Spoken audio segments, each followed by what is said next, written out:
नमस्ते। हम बौद्ध दर्शन इस कोर्स के तीसरे टॉक की तरफ अभी आ रहे हैं। इसमें मैं बुद्ध क्या है इसके संबंध में बात करूँगा। खास करके इसके पहले के टॉक में इतिहास में जो सिद्धार्थ गौतम बुद्ध होकर गए, जिन्होंने बुद्ध धम्म की शुरुआत की, उनकी बात हमने की थी। उनके जन्म के समय की पृष्ठभूमि, वे स्वयं, और उन्होंने जिस तरह से अपने शिक्षा का प्रचार किया और शिक्षा को जिस तरह से उन्होंने लोगों तक पहुंचाया, और उनका जो अंतिम संदेश है उसकी कल हमने बात की। अभी इस व्याख्यान में मैं बुद्धत्व की संकल्पना क्या है इसके बारे में बात करूंगा, क्योंकि बुद्ध ये नाम नहीं है बल्कि यह अवस्था है। मनुष्य इस अवस्था तक पहुंच सकता है, ये शाक्य मुनि सिद्धार्थ गौतम बुद्ध के द्वारा हमें पता चलता है। वे ऐसा कह सकते हैं कि हमें मनुष्यता को, हमें हमारे इस युग में जो ज्ञात है वो ऐसे पहले बुद्ध है। उन्होंने हमें ये दिखाया कि बुद्धत्व संभव है। अगर बुद्धत्व संभव है, हर मनुष्य जो जन्म लेता है वह अगर बुद्धत्व प्राप्त कर सकता है, तो वास्तव में यह बुद्धत्व क्या है ये समझना हमारे लिए ज़रूरी है। तो इसलिए पहला हमारा सवाल है इस व्याख्यान में कि बुद्धत्व क्या है, व्हाट इज़ एनलाइटनमेंट।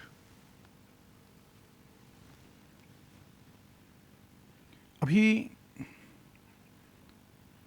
इस व्याख्यान में दूसरा सवाल हम ये देखेंगे कि जिसे हम बुद्धत्व कहते हैं, ये जो बुद्धत्व की अवस्था है, ये मनुष्य के लिए, यहाँ मैन इस शब्द का मैं उपयोग कर रहा हूँ, इसमें हमें देखना ये ज़रूरी है कि मनुष्य इस अर्थ से उसका उपयोग है। स्त्री और पुरुष दोनों इसमें समाविष्ट होते हैं। तो मनुष्य के लिए ये जो आदर्श है, ये वास्तव में मनुष्य के लिए है क्या? ये वास्तव में मनुष्य के लिए आदर्श हो सकता है, इसकी हम बात करेंगे। और तीसरी बात जो है कि यह आदर्श आता कहाँ से है, उसकी निर्मिति कहाँ से हुई, इसकी हम बात करते हैं। और अंत में बुद्ध क्या नहीं है, बुद्ध के संबंध में अगर उन्हें वो कौन कैसे है या वो अवस्था क्या है, इसके संबंध में जो है हम थोड़ी बात करेंगे कि किस तरह से बुद्ध की अवस्था एक तरह से हमें जितनी भी ज्ञात ऐसी कैटेगरीज है उससे अलग किस तरह की नई कैटेगरी कैसी है अस्तित्व की, उसके संबंध में हम बात करेंगे। तो सबसे पहले क्या है बुद्धत्व? तो बुद्धत्व की परिभाषाएं बुद्धत्व के संबंध में बहुत कुछ बौद्ध परंपरा में बोला गया है, और इतनी जानकारी या इतना वर्णन या इतनी जो उसकी जो स्पष्टताएं जो है कि हम एक तरह से महासागर की तरह वो है, ऐसा बोल सकते हैं। अर्थात दूसरी बाजू उसकी यह भी है कि ये ऐसी अवस्था है कि जो एक तरह से मनुष्य के कल्पना शक्ति के पूरी तरह से पार है। फिर भी वो वास्तव में क्या है, इसकी कुछ अंदाज, कुछ स्पष्टता जो है जब तक हमें नहीं है, तब तक वो हमारे लिए आदर्श कैसे है, वो वास्तव में वो अवस्था क्या है, ये जानना उतना आसान नहीं है। और इसलिए हम जो एक प्रमाणित ऐसे कुछ चीज़ें हैं उसके माध्यम से ये बुद्धत्व क्या है इस बात को हम देखने की कोशिश करते हैं।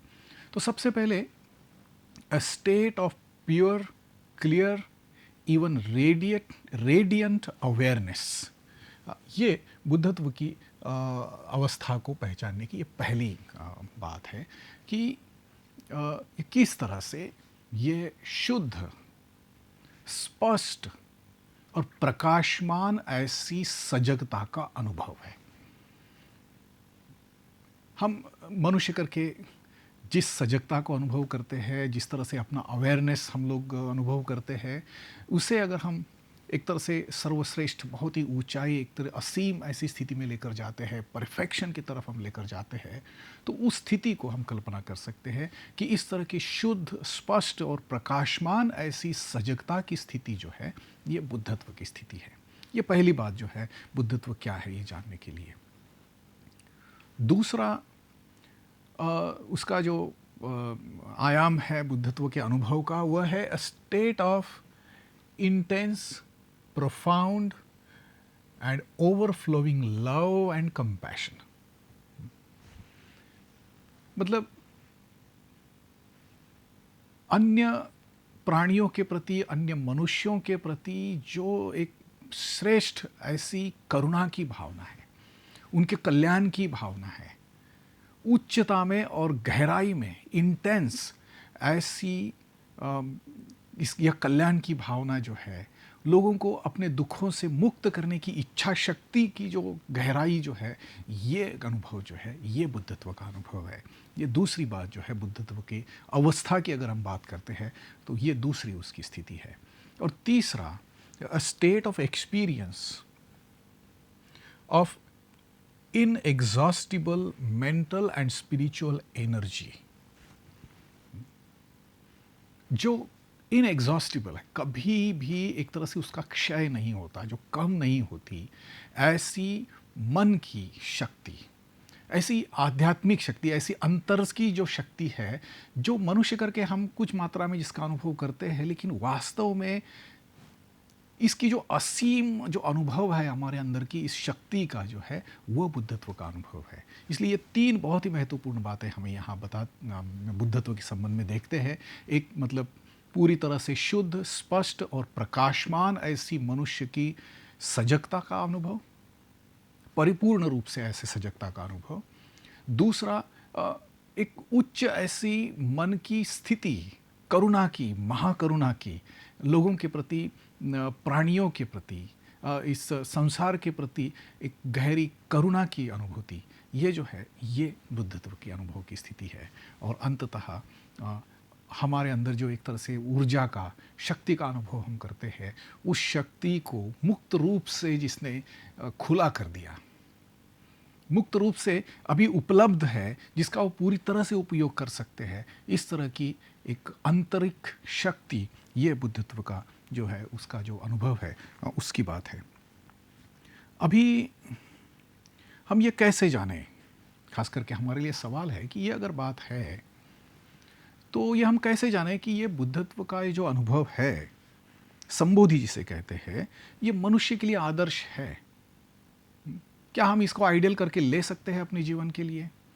सबसे पहली तो बात यह है कि इसे जब रिलीजन करके देखते हैं, किसी तरह का धर्म करके देखते हैं, तो हम इसमें एक तरह से पक्षपात करना शुरू कर देते कि ये हमारा, ये दूसरों का, ये अपना, ये परायों का, इस तरह से कर सकते। लेकिन बुद्धत्व अगर ये मन की स्थिति है, ये अवस्था है, ऐसी एक बात करते हैं, जो हर मनुष्य जिस अवस्था तक पहुंच सकता है, ऐसी जब हम बात करते हैं, तब जो है ये मनुष्य के लिए है। ये किसी धर्म की विरासत या किसी धर्म की मक्तेदारी जो है, ठेकेदारी जो है, इस तरह की नहीं है, बल्कि मनुष्यता की एक स्थिति है, उच्च अवस्था है। इस तरह से उसकी तरफ हम देखते हैं, तो फिर क्या ये मनुष्यों के लिए नेचुरल है? क्या ये मनुष्यों का आदर्श बनने की क्षमता रखती है? ये हमारे सामने दूसरा सवाल होता है। और इस दूसरे सवाल के जवाब के लिए सबसे पहले आदर्श किस तरह के होते हैं उसको देखना ज़रूरी है। इसलिए हम यहाँ देखते हैं कि ये दो तरह के आदर्श है। एक तो है नेचुरल आइडियल। नेचुरल आइडियल ऐसा है, वो होता है जिसमें मनुष्य की जो भी नेचुरल एबिलिटीज़ है, क्षमताएं हैं, उसको ध्यान में रखते हुए उसकी परिपूर्ण विकास की बात जहाँ हो सकती है, जिसके परफेक्शन की बात जहाँ हो सकती है, उसके जिसके एक्सीलेंस की जहाँ बात हो सकती है, वो जो है वो नेचुरल आइडियल हम बोल सकते हैं। दूसरा, आर्टिफिशियल आइडियल।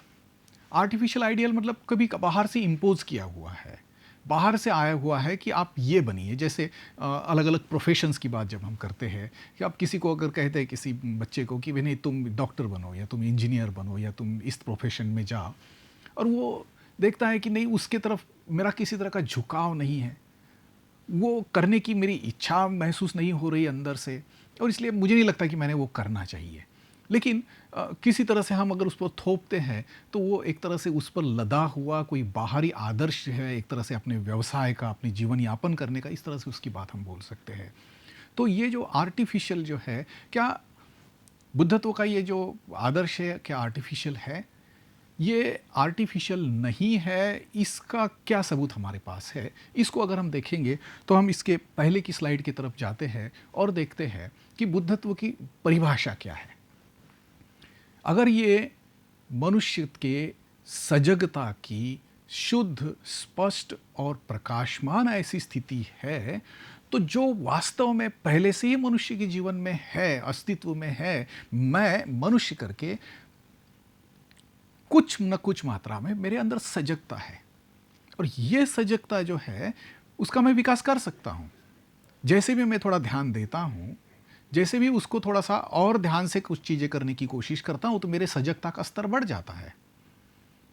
और इसीलिए ये नेचुरली मेरे पास है, जो मेरे पास है उसी को परिपूर्ण रूप से विकास करना है। ये बात अगर हम देखते हैं, तो हम जान सकते हैं कि ये वास्तव में हमारे लिए नेचुरल है या नहीं है। वैसे ही दूसरी बात है कि हमारे अंदर अच्छी भावना हमेशा ही मौजूद होती है। अपने सगों के लिए, अपने परिवार के लोगों के लिए, अपने प्रिय मित्रों के लिए कुछ न कुछ अच्छा हम करना चाहते हैं। कुछ न कुछ उन्हें देना चाहते हैं, उनके कल्याण के लिए कुछ सहायता करना चाहते हैं। इतना ही नहीं, बल्कि प्राणियों के लिए या अन्य जो दुख में है, ऐसे लोगों के लिए भी मेरे से कुछ हो, इस तरह की इच्छा हमारे मन में होती है। हर मनुष्य में ये इच्छा जन्म से ही होती है। बिल्कुल जन्म से ही, बचपन से ही, जब भी थोड़ा-सा समझने लगता है, ये दूसरों के लिए कुछ करना, दूसरों को खुश रखने के लिए कुछ करना, ये मनुष्य की अंतस्थ ऐसी प्रेरणा होती है, और इसलिए ये अच्छाई मूलतः मनुष्य के मन में है, मनुष्य के अस्तित्व में है। और बुद्धत्व की जो परिपूर्णता की स्थिति है, वो उसी बात को परिपूर्ण रूप से विकास करना, ये बुद्धत्व की स्थिति है। ये दूसरा आयाम हमने उसका देखा। और तीसरा जो है, एक एक अनुभव, जब हमारी अंदरूनी शक्ति जो है परिपूर्ण रूप से खुल जाती है। हम हर मनुष्य जो है, किसी न किसी तरह से एक अपने अंतस्थ मन की शक्ति का अनुभव करता है। लेकिन हम देखते हैं कि इस मन की शक्ति को बढ़ाने का साधन हमें जब मिल जाता है, उसका कोई तंत्र हमें मिल जाता है, और उसकी थोड़ी भी मात्रा में हम शक्ति का विकास करते, बढ़ा देते हैं, तो हमें पता चलता है कि सही में ये हम इसका जो अनुभव है, ये जो सुखद अनुभव है, या उसकी जो अच्छा अनुभव जिस तरह से हम लोग उसको देख सकते हैं, वो हम ले सकते हैं। ये हमारे अंदर है, और हम उसका परिपूर्ण रूप से विकास कर सकते हैं। इसलिए बुद्धत्व का आदर्श नेचुरल आदर्श है। ये सिद्ध होता है कि ये हमारे अंदर पहले से ही है, कहीं बाहर से लाने की ज़रूरत नहीं है। और हमारा ये भी अनुभव है कि जब इसको थोड़ा सा बढ़ा कर देते हैं, इस पर थोड़ा सा विकास कर देते हैं, तो हमें और खुशी हो जाती है, और हमें एक तरह से अपने स्वयं में एक संतुष्टि का, संतोष का जो है एहसास होता है कि हाँ, ये है, मैंने इस तरह से ये करना चाहिए, और इसको बढ़ाना चाहिए, और ये मेरे कल्याणकारी लगता है मेरे लिए, दूसरों के लिए भी खुशी की बात ये लगती है। और इसलिए हम मात्र कुछ करना है, कुछ मन को दबाकर जो है, कुछ तो भी प्राप्त करना है, कुछ तो भी नया निर्माण करना है, इस तरह से नहीं, बल्कि खुशी से, आनंद से हम इस तरफ मुड़ सकते हैं। और इसलिए यह मनुष्यता के लिए नेचुरल आइडियल है। अभी ये अगर हम देखते हैं, तो अगली बात की तरफ हम बढ़ते हैं। How do we know that संबोधि और enlightenment is the ideal for man? इसमें ये हमने देखा कि जो क्वालिटीज़ है, ये सभी जो है जो मनुष्य से हम अनुभव करते हैं, देखते हैं, अर्थात नेक्स्ट स्लाइड पे हम लोग आगे बढ़ते हैं। उसमें ये देखते हैं कि अगर ये आदर्श है हमारे लिए, ये अगर हमारे लिए आदर्श है, तो वास्तव में ये आया कहाँ से है? क्योंकि ये भी बहुत ही महत्वपूर्ण है कि अगर कोई आदर्श बाहर से आया हुआ है, बाहर से लदा हुआ है, किसी एक तरह से ऐसी असीम कोई शक्ति है जो हम जिसके बारे में कुछ नहीं जानते हैं, वहाँ से कुछ अगर ये आया हुआ है, तो हो सकता है हम उसको शायद ये कहीं बाहर से आया हुआ आदर्श ऐसा देखेंगे।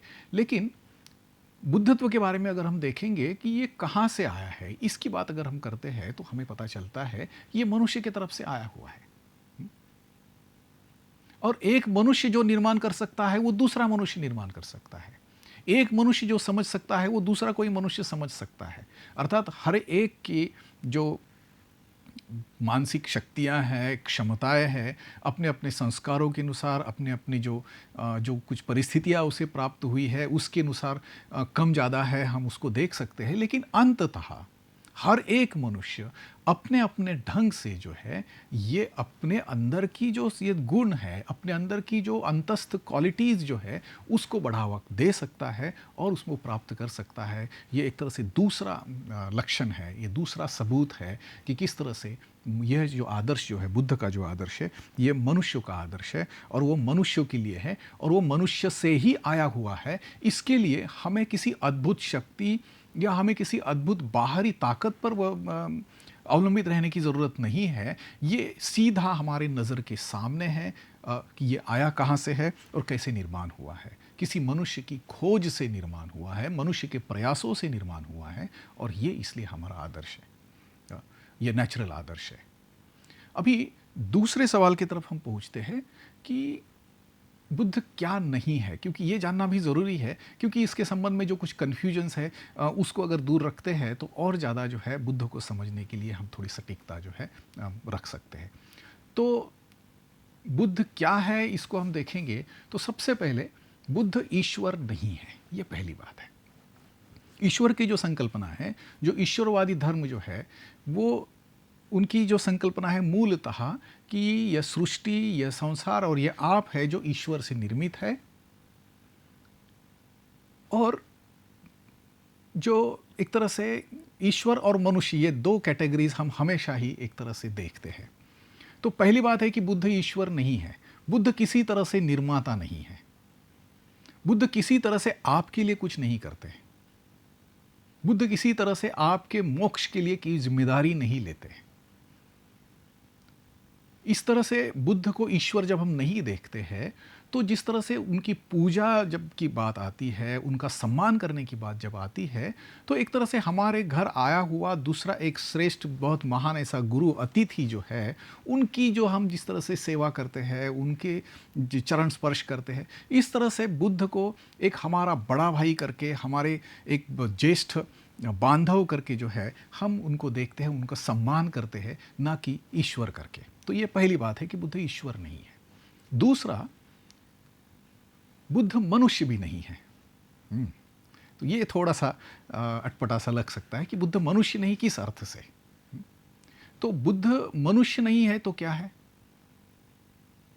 बुद्ध मनुष्य थे, लेकिन एक तरह से मनुष्य का जो ट्रांसफॉर्मेशन जो है, मनुष्य किस उद्देश्य से जीता है, इस खोज के लिए वो जो निकले थे, उन्होंने ये देखा कि मनुष्य को अपनी स्थिति से पार जाना संभव है और उसके पार जाने के बाद वो मात्र मनुष्य नहीं रहता, बल्कि एक तरह से वो बुद्ध होता है और इसलिए मनुष्य के विकास की एक नेक्स्ट लेवल करके बुद्धत्व को देखा जाता है। बुद्ध धर्म के अर्थ से बुद्धत्व जो है, ये एक तरह से मनुष्य के पार गई हुई, मनुष्य ने अपने प्रयासों से अपना जो मनुष्यता का जो दायरा है उसको परिपूर्ण रूप से बाहर निकलते हुए जो अनुभव किया है, वह बुद्धत्व का अनुभव है।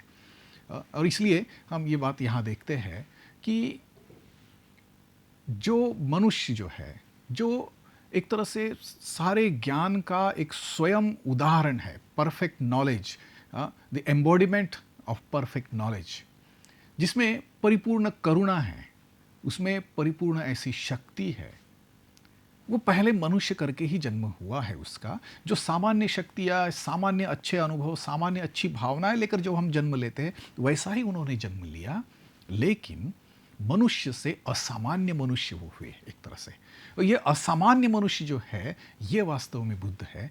और इसलिए बुद्ध को एक तरह से इस तरह से अगर हम समझते हैं तो बुद्ध के धम्म को समझना, बुद्ध क्या बताना चाहते हैं, बुद्ध क्या सिखाना चाहते हैं, बुद्ध वास्तव में मनुष्यता को क्या संदेश दे रहे हैं, ये हमारे लिए समझने में जो है आसानी होती है। तो ये जो विशेषता, एक तरह से एक्स्ट्रा ऑर्डिनरी मैन जिसको हम कह सकते हैं, बुद्ध जो है उस तरह से कैसे बने, क्यों बने? सबसे पहले अपने मानवीय प्रयासों से, अपने अंदर जो भी मूल्य थे, जो भी अच्छाइयाँ थी, उनको पहचानते हुए, और इसलिए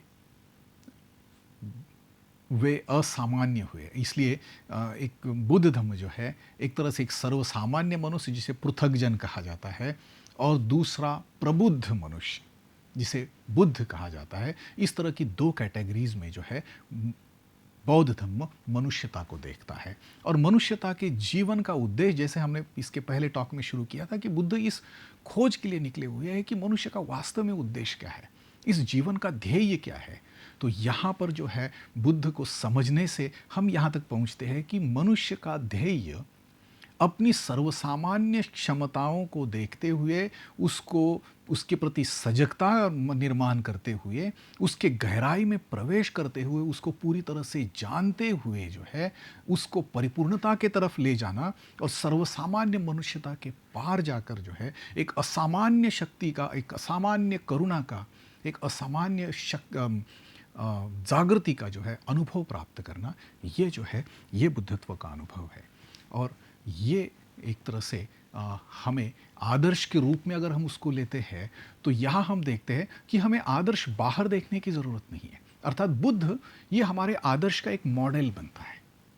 वो जैसे बने, जिस तरह से बने, उस मार्ग को उन्होंने हमारे सामने रखा है कि हाँ, ये मार्ग है, इस तरह से मैं बुद्ध बना, और ये तुम्हारे सामने मैं खुला करता हूँ कि आप भी इस रास्ते से जाते हो तो आप भी अपने आप को सामान्य से असामान्य बना सकते हैं।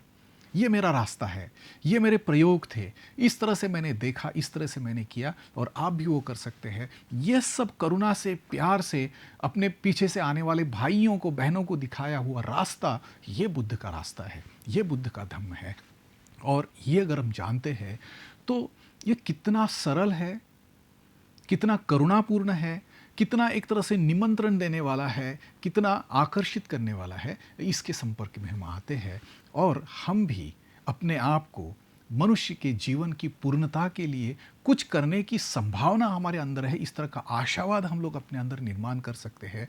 और यही बुद्ध की हमें दी हुई गिफ्ट है, भेंट है, जिस भेंट को आज 2500 साल से आज तक जो है कई लोग जो है उसका उपयोग कर रहे हैं, और अपने जीवन को एक तरह से कल्याण की तरफ ले जा रहे हैं। और ये खुला निमंत्रण है एक तरह से बुद्ध की तरफ से आज तक मनुष्यता के लिए कि आओ, आप खुद अपना कल्याण करो, किसी पर निर्भर न रहो, क्योंकि जो कुछ भी आपके अंदर है वह पर्याप्त है, बस उसी का विकास करना है, उसी को आगे ले जाना है, और आपके जैसे जो करने वाले हैं उनके साथ चलते रहना है। इस जीवन का सार्थक हम कर सकते हैं, उसके श्रेष्ठ ध्येय तक हम पहुंच सकते हैं, हम स्वयं बुद्ध बन सकते हैं। तो यही बुद्ध के संबंध में जानने का, बुद्ध को जानने का ये बहुत ही सुंदर और सरल तरीका है।